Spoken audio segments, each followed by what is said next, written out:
Assalamualaikum warahmatullahi wabarakatuh.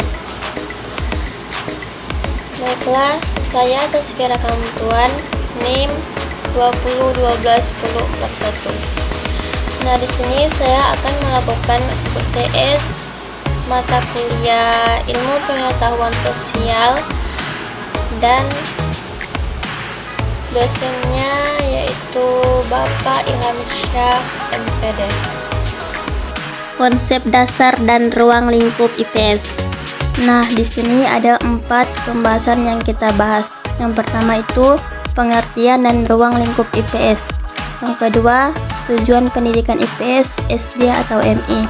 Yang ketiga, dimensi IPS. Dan yang keempat, landasan pendidikan IPS. Konsep dasar IPS dan ruang lingkupnya. Yang pertama, IPS merupakan suatu bidang ilmu yang tidak berdiri sendiri, sehingga tidak akan ditemukan baik dalam nomenklatur filsafat ilmu, disiplin ilmu-ilmu sosial, maupun ilmu pendidikan, di mana mengikuti cara pandang yang bersifat terpadu dari sejumlah mata pelajaran seperti geografi, ekonomi, ilmu politik, hukum, sejarah, antropologi, psikologi, sosiologi, dan sebagainya.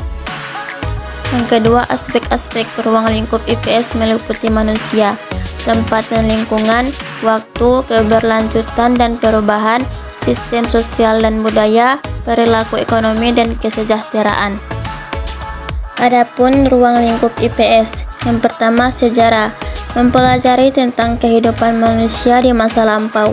Kedua, geografi, mempelajari permukaan bumi dan bagaimana manusia mempengaruhi serta dipengaruhi oleh lingkungan fisiknya. Yang ketiga, ekonomi, suatu studi tentang bagaimana lengkapnya sumber-sumber dimanfaatkan untuk memenuhi keinginan-keinginan manusia yang tidak terbatas. Yang keempat, sosiologi, mempelajari perilaku manusia dalam kelompok-kelompok.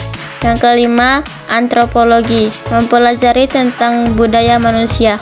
Yang keenam, ilmu politik dan pemerintahan, mempelajari kebijakan umum, perkembangan dan penggunaan kekuasaan manusia di dalam masyarakat, khususnya yang tercermin dalam pemerintahan.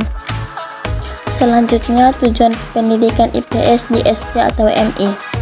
Pertama, membekali anak didik dengan pengetahuan sosial yang berguna dalam kehidupannya kelak di masyarakat. Yang kedua, membekali anak didik dengan kemampuan mengidentifikasi, menganalisis, dan menyusun alternatif permohonan masalah sosial yang terjadi dalam kehidupan di masyarakat. Yang ketiga, membekali anak didik dengan kemampuan berkomunikasi dengan sesama warga masyarakat dan berbagai bidang keilmuan serta bidang keahlian. Yang keempat, membekali anak didik dengan kesadaran sikap mental yang positif dan keterampilan terhadap pemanfaatan lingkungan hidup yang menjadi bagian dari kehidupan tersebut. Dan terakhir, membekali anak didik dengan kemampuan mengembangkan pengetahuan dan keilmuan IPS sesuai dengan perkembangan kehidupan masyarakat, ilmu pengetahuan, dan teknologi. Dimensi IPS. Yang pertama, dimensi pengetahuan. Yang kedua, dimensi keterampilan. Yang ketiga, dimensi nilai dan sikap. Yang terakhir, dimensi tindakan. Landasan IPS terbagi menjadi 8. Yaitu yang pertama, landasan filosofis. Yang kedua, landasan ideologis. Yang ketiga, landasan sosiologis. Yang keempat, landasan antropologis. Yang kelima, landasan politik. Yang keenam, landasan humaniora. Yang ketujuh, landasan psikologis. Yang kedelapan, landasan religius.